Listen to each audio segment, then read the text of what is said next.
আমরা কিসের বন্ধ পাইছি বলো তো? ঈদের বন্ধ। তোমাদের সবাইকে ঈদের দাওয়াত আর ঈদের শুভেচ্ছা। ঈদ মুবারক। তোমরা সবাই ঈদের দিন আমার বাসায় বেড়াতে যাবে, ঠিক আছে? নতুন জামা পরবা, মেহেদি দিবা, বেড়াইবা, সাজুগুজু করবা। আচ্ছা,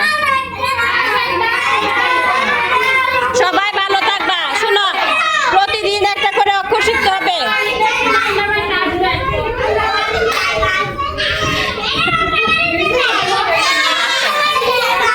ঠিক আছে, সবার ঈদ মুবারক। তোমরাও সবাই বলো ঈদ মুবারক। একজন বললে ভালো ঈদ মুবারক। অনেক মজা হবে না ঈদে? খালি মজা হইলে হবে, পড়াশোনাও কিন্তু করতে হবে। প্রতিদিন কি করতে হবে? একটা করে অক্ষর শিখতে হবে। স্বরবর্ণের ছড়া, ব্যঞ্জন বর্ণের ছড়া বই আছে না?